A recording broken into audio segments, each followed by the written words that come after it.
यदि आपके यहां पर गौ माता है, आपके घर में अगर गौ माता विराज रही है,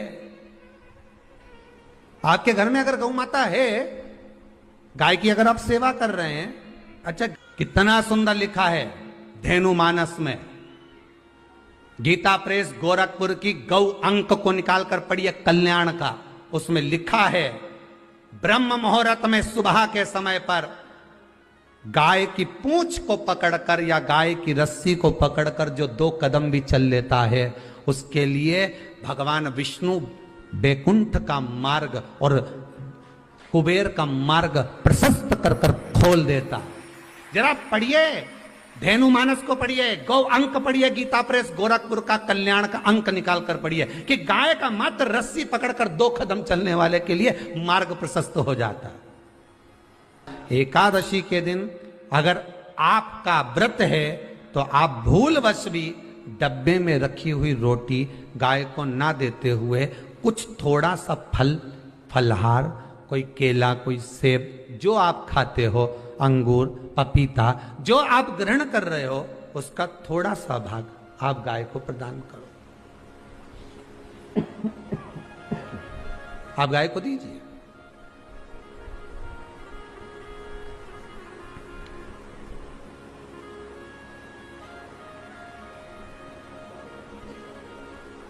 थोड़ा सा भाग आप गौ माता को प्रदान करो, थोड़ा सा।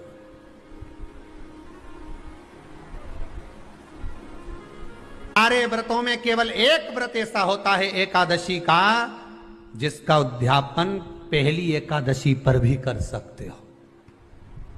सारे उद्यापन में केवल एक उद्यापन ऐसा होता है, सारे व्रतों में एक व्रत का उद्यापन ऐसा होता है, वो है एकादशी का। ये जरूरी नहीं कि 26 पूरी होगी तभी तुम करोगे, या तो पहली में ही कर लो या फिर 26 पूरी हो तब कर। पर उद्यापन अगर तुमको ऐसा लगे कि हाँ मैं अभी तो जीऊंगी हो, अभी तुम्हारा बाल भी धोला नहीं हुआ, तुमको ऐसा लगे तो अभी तो मैं तो बढ़िया, तो फिर भले मत करो। पर एकादशी का नियम कह रहा है, एकादशी का यहाँ 18 नियम में से एक नियम कह रहा है कि एकादशी का उद्यापन पहली एकादशी पर भी हो सकता है, पहली पर भी कर सकते, फिर तुम्हारा मन पड़े तब। क्यों? तो पहली पर करने से क्या फल मिलेगा?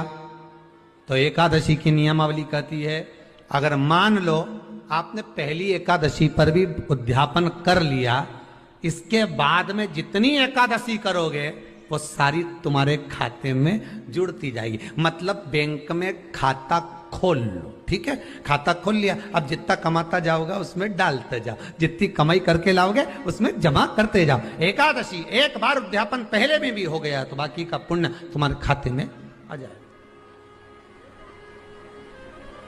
उसका पुण्य।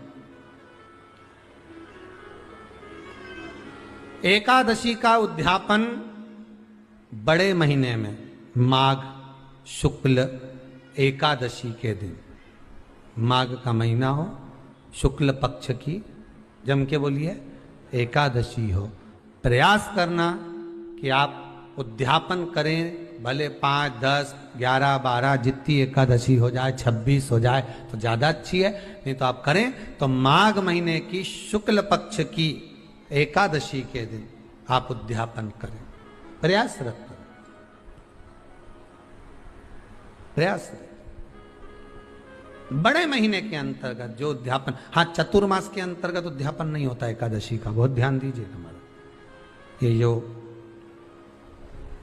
सावन भादो कुंवर कार्तिक जो 4 महीना होते हैं भगवान के शयन करने के, इसके अंतर्गत एकादशी का उद्यापन नहीं होता, और इसके अंतर्गत उद्यापन करना भी नहीं चाहिए एकादशी हमारा। एकादशी का उद्यापन माघ महीने की शुक्ल पक्ष की एकादशी के दिन आप बहुत प्रेम से आनंद के साथ करिए महाराज। परंतु एकादशी के उद्यापन में सबसे ज्यादा अगर कुछ जरूरी होता है तो 24 तरह का नैवेद्य जरूरी होता है। कितने तरह का? 24 तरह का नैवेद्य।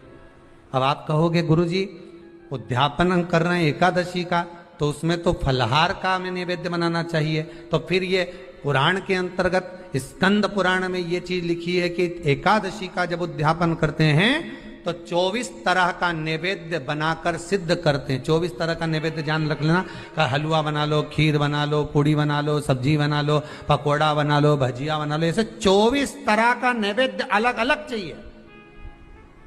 पर लोग क्या करते हैं, खोपरा पाक बनवा लेते हैं 1-2 किलो और 24 जगह रख देते हैं। स्वीकृत नहीं है। 24 तरह का नैवेद्य रखा जाता है। महाराज एकादशी के दिन भगवान का पूजन का पूरी तैयारी कर कर मंडल आदि बनवाकर विद्वान ब्राह्मण को बुलाकर, कर्मकांडी ब्राह्मण को बुलाकर जो भगवत सेवा में एकादशी का उद्यापन कराए, उन ब्राह्मण के चरणों को नमन कर कर, प्रणाम कर कर एकादशी का पूजन करवाइए और उस मंडल की पूजन कराकर हवन द्वादशी को कराइए। एकादशी को हवन नहीं।